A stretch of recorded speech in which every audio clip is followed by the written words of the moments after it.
하우스라는 미국의 드라마가 있습니다. 이 의학 드라마인데요. 이 하나의 에피소드 중에 말기 소아암 그 아이가 있는 어떤 주인공으로 나오는 그런 편이 한 편이 있습니다. 이 드라마를 이끌어가는 의사인 하우스는 내일 죽어도 이상하지 않을 아이가 기적처럼 매일매일 삶을 연장하는 것을 보면서 의아해합니다. 어떤 여러 검사들을 해봤을 때 이 아이는 당장 내일 죽어도 이상하지 않은데 정작 아이는 담담하고 평안한 모습으로 슬퍼하는 어른들을 위로하는 장면들이 곳곳에 나타나는 것이죠. 이 겨우 9살밖에 안 된 이 아이가 그런 담담하고 평화로운 모습을 가진 것을 본 그 의사는 의아해하며 여러 가지 검사들을 시행합니다. 그러나 그 모든 검사들 또한 이 아이가 정상인 것을 나타냅니다. 그러한 의문을 가지고 살아가던 한때에 어느 날은 이 의사가 이 아이한테 시술을 하나 하자고 이야기합니다. 그 시술이 잘 되면 이 아이가 1년 정도 더 살 수 있고 최악의 경우 이 아이는 죽을 수도 있다라고 이야기를 합니다. 근데 아이는 그 위험을 알면서도 시술을 하겠다라고 결정하자 이 의사인 하우스는 그 시술하기 전날 밤에 이 아이를 찾아가 이렇게 얘기합니다. 너 어차피 죽을 거 알잖아. 나 같으면 고통을 빨리 끝내고 죽을 텐데 고작 1년을 위해 이 시술을 하는 이유가 뭐니? 시술이 겁나지 않니? 라고 아이들에게 물어보는 것입니다. 그때 이 아이는 눈물을 흘리며 이렇게 고백합니다. 자신도 그 시술이 겁나고 매우 두렵다고 말이죠. 가끔 죽는 게 나을 거라고 이런 고통이 너무나 힘들다고 이야기를 합니다. 그럼에도 위험을 감수하는 이유를 이 아이는 이렇게 얘기합니다. 엄마가 제가 더 머물기를 원하세요. 이건 제가 엄마에게 드리는 사랑이에요 라고 이야기를 하는 것입니다. 저는 이 얘기를 들으면서 우리에게 통용되는 말, 내리 사랑은 있어도 치사랑은 없다라는 그 말이 때로는 틀릴 수도 있다라는 것을 생각합니다. 우리는 부모에게 받는 그 사랑뿐만 아니라 자녀가 때로는 부모를 위로하기도 하고 부모에게 기쁨을 주기도 한다는 것이죠. 우리 사람들 인간의 관계에서는 이러한 사랑이 때때로 나타나기 마련인데 하나님과 우리의 관계에는 이러한 치사랑이 나타날까요? 또 그것이 나타난다면 우리가 어떻게 나아갈 때에 하나님의 마음을 위로하는 우리가 하나님께 드려지는 그 사랑이 나타나는 것일까요? 오늘 말씀을 통해서 우리가 하나님의 마음을 위로하고 깨닫는 그런 시간이 되기를 간절히 소망합니다. 여러분들이 사무엘상 하면 떠오르는 이미지가 무엇이라고 생각하시나요? 저는 사무엘상 하면 희망과 또 이스라엘의 성장과 뭔가 이제 강해지는 그런 나라의 이미지가 떠오릅니다. 그리고 유명한 사람 그 다윗 왕이 떠오르게 됩니다. 다윗이 골리앗을 물리치는 이야기, 또 다윗이 사울을 만났는데 사울을 죽이지 않고 보내주는 그런 이야기, 또 다윗이 이스라엘 왕이 되어서 그 나라를 강하게 하는 그런 이야기들을 볼 때 사무엘상을 떠올리면 뭔가 희망적이고 뭔가 이제 이스라엘을 하나님께서 세워가시는 그런 이야기들을 우리는 쉽게 접할 수 있습니다. 그런데 우리가 읽기 시작한 이 사무엘상 1장을 보면 그런 희망적이고 성장이 가득한 이야기를 담고 있기보다는 한 여인의 슬픔을 강조하며 사무엘상을 시작하고 있다는 것입니다. 왜 사무엘상은 이렇게 암울한 이야기로 슬픔이 가득한 모습들을 가지고 출발을 하고 있는 걸까요? 우리는 그 이유를 알기 위해서 먼저 이 사무엘상의 배경을 살펴보아야 합니다. 사무엘상 1장에 나타나는 한나 이야기의 배경은 사사시대의 말기입니다. 사사시대는 출애굽한 이스라엘 백성들이 그 약속의 땅, 그 가나안에 들어와 정착하여 산 지 300여 년의 기간을 뜻합니다. 근데 이 사사시대의 특징이 무엇입니까? 왕이 없는 것이었죠. 그들의 왕이 없는 대신 필요에 따라 하나님께서 세우신 사사를 통해 그들 가운데 발생하는 문제들을 해결하며 나아가고 했습니다. 약속의 땅인 이 가나안에 정착한 그들에게 하나님께서는 한 가지 중요한 것을 명심하라고 했는데요. 그것이 무엇이냐면 그들의 정체성을 유지하는 것이었습니다. 그 이방 땅인 가나안의 문화와 그 이방 민족들과 교류하지 말고 거룩한 모습으로 구별된 모습을 가지고 살아가라는 것이 하나님께서 이스라엘 백성들에게 향한 중요한 명령이었습니다. 그러나 시간이 지나가면서 이스라엘 백성들은 그 정체성을 점점 잃어버리기 시작합니다. 그들은 가나안 문화에 점점 물들게 되고 그들은 하나님의 뜻을 어기고 하나님을 따르지 않는 문제들이 계속 발생하게 됩니다. 12지파 간의 그 끈끈했던 관계들은 점점 금이 가기 시작하는 것이죠. 결국 하나님께서 그들을 이끌어낸 그 이스라엘의 모습들을 어디 가고 이스라엘 모습 가운데는 도덕적이고 영적으로 타락한 모습들이 곳곳에 나타나기 시작했습니다. 타락한 이스라엘의 모습을 잘 드러내는 것이 사사기 마지막 절, 사사기 21장 25절의 말씀입니다. 그때 이스라엘의 왕이 없으므로 사람이 각기 자기 소견에 오른 대로 행하였더라. 결국 이스라엘의 마음에 하나님이 없었던 것이 아닙니다. 그들은 하나님께 예배하며 섬기며 나아가고 있었습니다.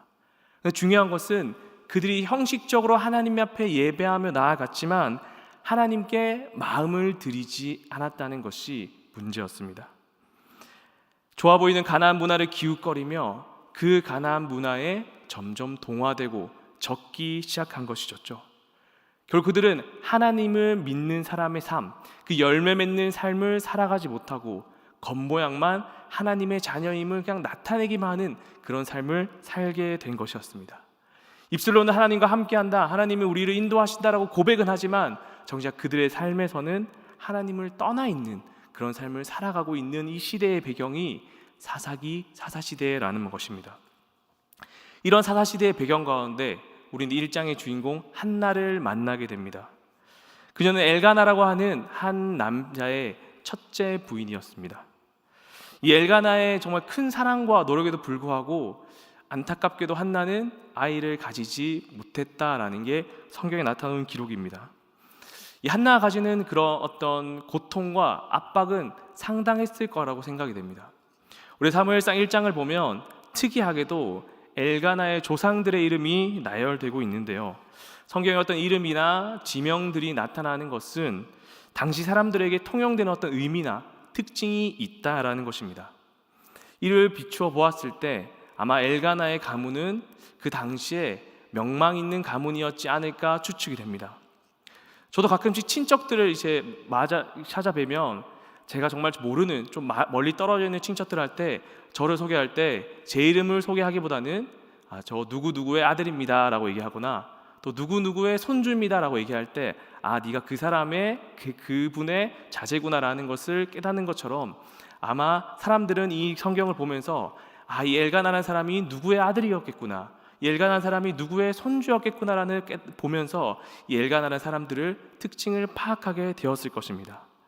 그러면서 사람들은 명망 있는 가문에 시집온 이 한나를 바라보게 되는 거죠. 우리가 단순히 그냥 아이를 못 가지는 것만 해도 매우 슬픈데 그런 이름 있는 가문에 시집온 한나가 아이를 가지지 못한다는 것은 한나가 정말 가지고 있는 스트레스가 엄청났을 것이라는 것을 뜻합니다. 저희 집안도 대대적으로 내려오는 좀 유교 집안이었습니다. 저희 아버지가 이제 예수님을 만나고 교회 다니면서 그러한 모습들이 점점 사라졌지만 저희 아버지가 결혼했을 때만 해도 그 문화가 여전히 남아 있었습니다. 한 예로 저희 부모님이 결혼했을 때 이런 교회에서 예식을 했었는데요. 이제 교회 결혼을 하면 보통 부모님 또 할아버지 할머니들 다 초대하는데 저의 증조 할아버지, 그러니까 저의 아버지의 할아버지께서는 유교적인 문화가 엄청 강하신 분이었습니다. 그래서 교회에서 결혼하는데 갓 쓰고 도포 입고 결혼식에 오셨습니다. 참 저는 그 사진을 보면서 좀 이질적인 그런 모습들 가운데 참 사람이 갖고 있는 어떤 문화적 전통과 그런 고집들은 쉽게 꺾을 수 있는 게 아니구나라는 것을 깨달았습니다. 이처럼 한나가 그런 가문에 있다라는 것은 아무리 자신의 마음을 좀 다스리려고 해도 또 남편이 위로를 해도 그 오는 부담감은 상당했을 것이라는 거죠. 게다가 이 당시에는 아이가 노동력으로 생각되었습니다. 이 아이가 많으면 많을수록 일을 하는데 더욱더 보탬이 되고 군사로 따지면 많은 전쟁에서 승리할 수 있는 군사력을 가졌음을 의미하는 것이죠. 그런 시대에 아이를 낳지 못하는 여인이라는 것은 결국 이 사람이 가지는 지위가 또 사람들이 바라보는 그런 관점들이 좋을 수 없었다는 것입니다. 한나는 스스로 비통하고 비참한 아픔 가운데 놓여 있었던 거죠. 사람들은 그녀를 위로하기보다는 그녀의 문제를 지적하고 손가락질하며 그녀를 멀리했고 배척했을 것입니다. 엘가나만큼은 한나를 사랑했지만 또 엘가나 가지고 있는 그런 문제가 있었기 때문에 결국 엘가나는 두 번째 부인 브닌나를 맞이하게 됩니다. 좀 운명의 장난일까요? 브닌나는 엘가나와 결혼한 지 얼마 되지 않아 여러 명의 아들을 낳은 것처럼 보입니다. 그래서 브닌나는 기세가 등등하여 자녀가 없는 한나를 격분하게 합니다. 사무엘상 1장 6절입니다. 여호와께서 그에게 임신하지 못하게 하심으로 그의 적수인 브닌나가 그를 심히 격분하게 하여 괴롭게 하더라. 그 이유는 엘가나가 아이를 가지지 못하는 한나를 더욱더 사랑했기 때문입니다. 1장 4절에서 5절에 보면 이렇게 얘기하고 있습니다. 엘가나가 제사를 드리는 날에는 제물의 분깃을 그의 아내 브닌나와 그의 모든 자녀에게 주고 한나에게는 갑절을 주니 이는 그를 사랑함이라. 그녀를 더 사랑했기 때문에 엘가나가 한나를 더 아꼈기 때문에 브닌나는 그 모습을 보며 한나에게 질투심을 느끼고 한나를 괴롭게 한 것이었죠.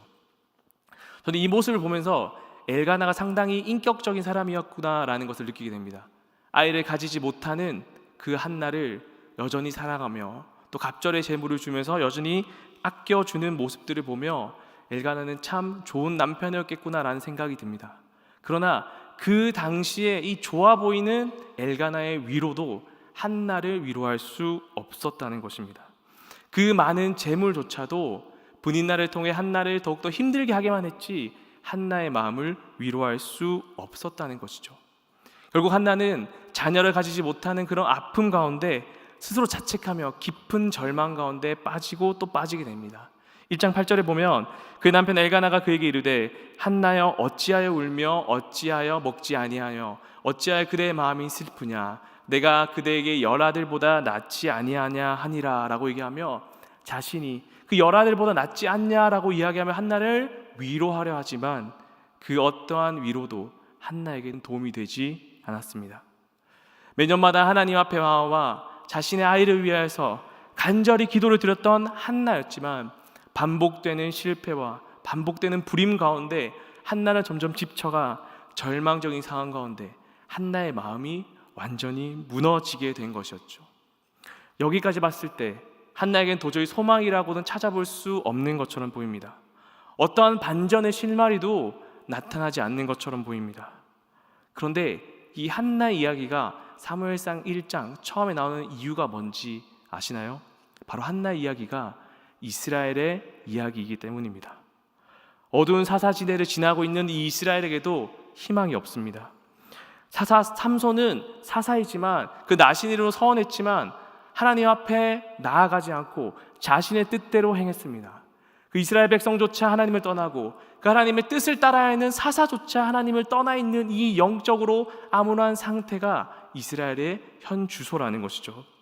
사사까지 타락한 이 시대에 과연 이스라엘에게는 희망이 있을까요?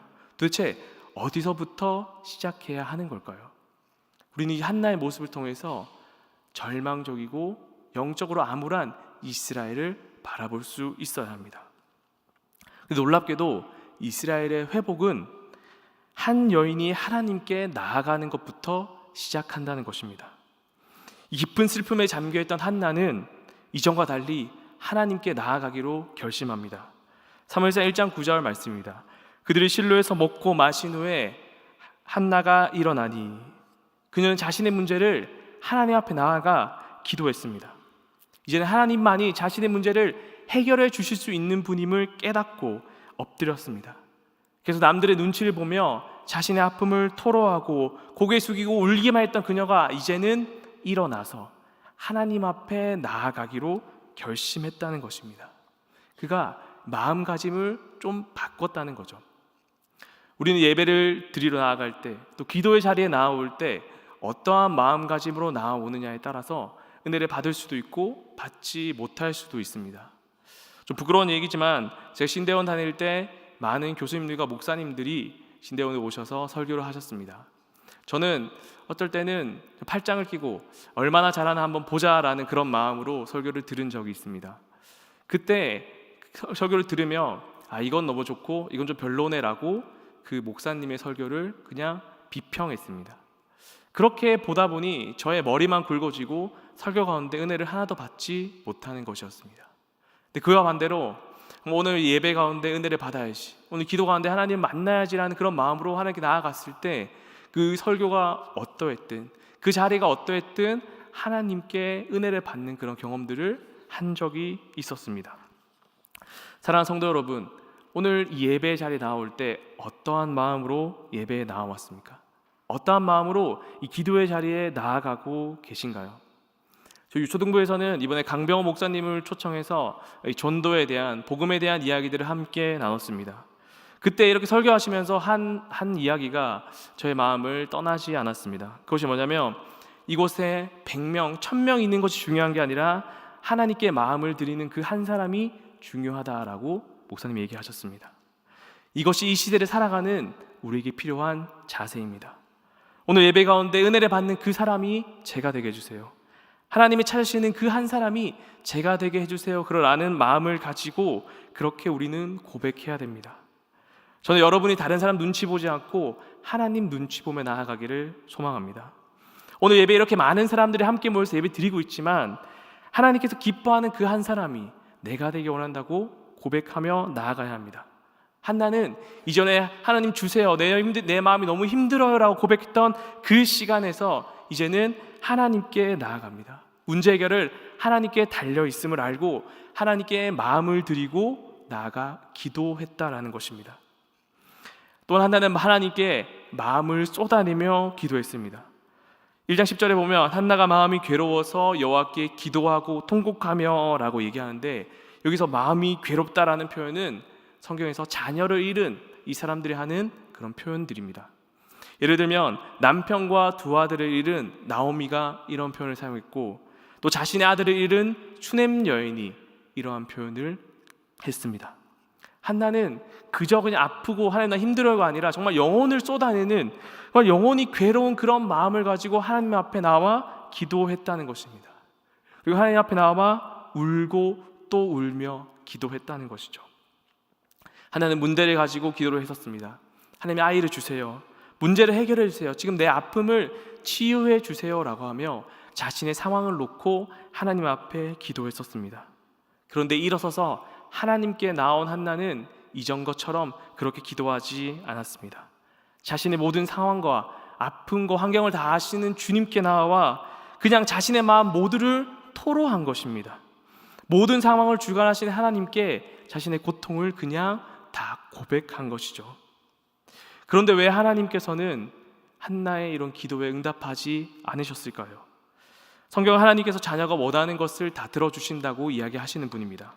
마태복음 7장 11절에 보면 너희가 악한 자라도 좋은 것으로 자식에게 줄 줄 알거든 하물며 하늘에 계신 너의 아버지께서 구하는 자에게 좋은 것으로 주시지 않겠느냐라고 이야기하고 있는 것처럼 말입니다. 그런 하나님은 한나의 기도뿐 아니라 우리가 하나님께 구하는 기도들도 때로는 응답하시지 않을 때가 있습니다. 성경의 기록이 잘못된 것일까요? 그렇지 않습니다. 하나님은 우리가 기도하는 모든 것을 들어주시지는 않습니다. 예를 들어 자녀와 함께 마트를 간다고 한번 생각해 봅시다. 대형마트를 간 아이의 눈은 휘둥그레집니다. 안 그래도 배가 너무 고팠는데 이 주위를 둘러보면 먹고 싶은 것들을 다 골라서 오고, 또 자기가 사고 싶었던 장난감들 다 들고 오고, 또 자랑하고 싶었던 물품들을 한가득 담아와 부모님한테 와서 내가 이걸 원하니 나한테 주세요라고 이야기할 때, 또 부모가 그것을 사준다면 이 아이가 자기가 원하는 것을 다 손에 넣고, 또 부모는 내가 원하는 걸 사주는 어떤 통로 그 이상 그 이하도 되지 않을 것입니다. 근데 다시 원점으로 돌아와서 하나님은 우리의 모든 기도를 들어주시는 분은 아니지만 하나님은 우리의 모든 기도를 다 듣고 계신다는 것입니다. 하나님은 우리의 기도를 듣고 계시며 우리의 고통을 다 알며 그 고통 가운데 함께 아파하시고 애통해 하시며 하나님의 섭리 가운데 또 하나님의 인도하심 가운데 우리를 이끄신다는 것입니다. 우리는 그 모든 하나님의 계획 가운데 단편적인 이 상황에 놓여 있기 때문에 이 상황에서 우리 주위를 바라보면 너무나 힘들고 고통스러운 환경밖에 보이지 않지만 모든 하나님의 계획 가운데 우리의 삶은 하나님의 인도하심과 하나님의 계획이 있다는 것입니다. 여러분이 한나의 이 이야기의 결말을 알고 있다면 하나님께서 한나의 삶을 어떻게 이끄셨는지를 아실 것입니다. 한나가 자기 아들 사무엘을 낳아서 이 사무엘이 이스라엘의 왕이 될 사람을 기름 부었다라는 것을 한나가 그런 것들을 기대하며 알고 그렇게 아이를 낳았을까요? 또 이 다윗을 통하여서 예수 그리스도가 이어지는 구원의 역사 가운데 한나의 이름이 나타날 것을 한나가 예상조차 했을까요? 저는 절대 그러지 않았다고 생각합니다. 비참하고 어두운 자신의 삶이 예수 그리스도의 어떤 구원의 역사 가운데 한 장면을 차지할 것이라고는 한나는 절대 생각하지 못했을 것입니다. 이처럼 우리는 우리의 생각과 우리의 뜻으로 하나님의 그 크신 섭리와 계획을 절대 이해할 수 없습니다. 그렇다면 우리가 해야 될 것은 무엇일까요? 우리의 삶을 해석하기보다는 우리의 삶 가운데 더욱더 이끄신 하나님을 의지하며 하나님께 나아가 그냥 우리의 슬픔과 아픔을 토로하고 쏟아내는 것입니다. 그때 하나님 우리를 위로해 주시고 우리와 함께 하신다는 것입니다. 그렇게 한나는 사무엘상 1장 15절 말씀처럼 여호와 앞에 내 심정을 통해 놓는다라고 이야기합니다. 여기서 심정을 통했다라는 것은 영혼을 쏟아냈다는 것입니다. 이 쏟아낸다는 말을 조금 바꿔서 얘기하면 분출하다라는 것으로도 해석할 수 있는데요. 우리가 탄산음료를 흔들면 어떻게 되죠? 그 안에 빵빵 가득 차서 뚜껑을 따기만 해도 그 음료가 기다렸다는 듯이 탁 나오기 마련입니다. 그런 것처럼 한나가 주님 앞에 영혼을 쏟아냈다, 영혼을 분출했다는 것은 정말 그러한 강한 의미를 가지고 있는 거죠. 하나님 앞에 나와 자신의 마음을 그냥 모두 다 쏟아낸 것입니다. 그렇게 기도하며 나아갔을 때 한나는 하나님의 마음을 깨닫게 된 것입니다. 저는 작년 7월에 아내랑 결혼을 했습니다. 이제 결혼한 지 한 1년 조금 더 넘었는데요. 저랑 아내 둘 다 아이를 좀 너무 좋아해서 아이를 가지려고 많은 노력들을 했습니다. 그런데 어찌된 일인지 생각보다 쉽게 아이가 생기지 않았습니다. 이 좋다는 약을 먹어보기도 하고 또 컨디션 관리도 해보았지만 아이는 생기지 않았습니다. 이 아이가 오랜 시간 생기지 않다 보니 아내와 저는 점점 더 예민해졌습니다. 또 매달 반복되는 실패에 아내는 지쳐갔고 또 그런 아내를 보는 저의 마음 또한 많이 힘들었습니다. 그래서 저희 가정 기도 제목은 하나님 아이를 주세요라는 것이었습니다. 어쩌면 한나와 좀 비슷한 기도 제목이었죠. 저희 1년이라는 시간은 누군가에게는 짧은 시간일지 모르지만 저희 가정에게는 상당히 길고 때로는 고통스러운 시간이었습니다. 그러나 어느 날 하나님께 기도하는데 하나님께 저에게 이런 마음을 주시는 겁니다. 아이가 너의 우상이 된 건 아니냐라는 마음이었습니다.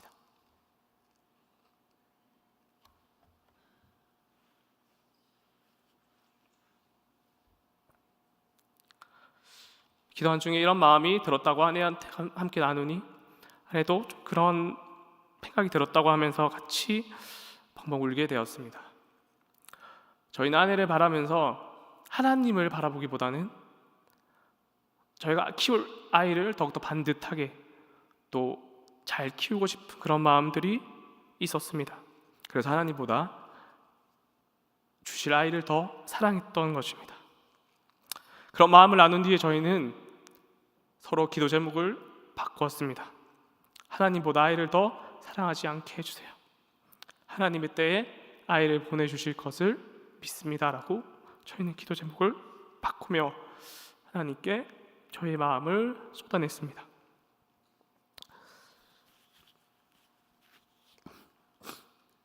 어제 아이를 주실지는 사실 잘 모르겠습니다. 매달 마음을 졸이며 기다리고 있습니다. 그러나 하나님의 인도하심 믿으며 우리 가정에 더욱더 집중하며 하나님께 나아가고 있습니다. 사랑하는 성도 여러분, 여러분들도 하나님께 집중할 모든 것을 쏟아내시기를 소망합니다. 하나님 우리의 기도를 듣고 계시기 때문입니다. 한나는 하나님께 아들을 달라고 이야기하면서 역설적으로 아들을 드리겠다라고 서원합니다. 1장 11절 말씀이다. 선하 이르되 만군의 여호와여 만일 주의 여종의 고통을 돌보시고 나를 기억하사 주의 여종을 잊지 아니하시고 주의 여종에게 아들을 주시면 내가 그의 평생에 그를 여호와께 드리고 삭도를 그의 머리에 대지 아니하겠나이다. 한나는 하나님께 아들을 주시면 그 아들을 나시린으로 평생 하나님의 일을 하기 위해서 드리겠다라고 고백하는 것입니다. 주일날 담임 목사 설명하셨지만 나시린은 일정 기간 동안 자신을 하나님께 온전히 바치기로 한 사람, 또는 부모를 통해 평생을 하나님께 바치기로 한 사람을 뜻합니다. 원래 제사장의 성전 의무를 할 수 있는 사람은 제사장, 그 레위 지파의 사람들이었습니다. 하지만 레위 지파가 아니더라도 하나님께 자신을 드리며 그 성전 직무에 참여할 수 있도록 한 제도가 이 나시린 제도였다라는 것이죠. 근데 한나가 하나님께 서원한 것은 하나님과 거래를 한 것이 아닙니다. 우리는 이 서원이라는 것을 때로는 거래와 좀 유사하게 사용할 때가 있습니다. 예를 들면 좋은 대학을 가게 해주시면 내가 더욱더 하나님께 교회를 열심히 다니겠습니다. 또는 돈을 좀 잘 벌게 해주시면 내가 그 번 돈의 얼마를 하나님께 헌금하겠습니다. 또 내 병을 치료해 주시면 하나님께 나아가 교회에 헌신하겠습니다 라는 그런 조건을 걸고 하나님과 거래하는 그런 기도를 우리가 할 때가 있습니다. 이것은 잘못된 서원입니다. 한나의 서원은 내 것을 달라 하는 것이 아니라 내 것을 하나님께 모두 드리는 그런 서원이었습니다. 한나가 가진 그 아픔이 무엇이었습니까?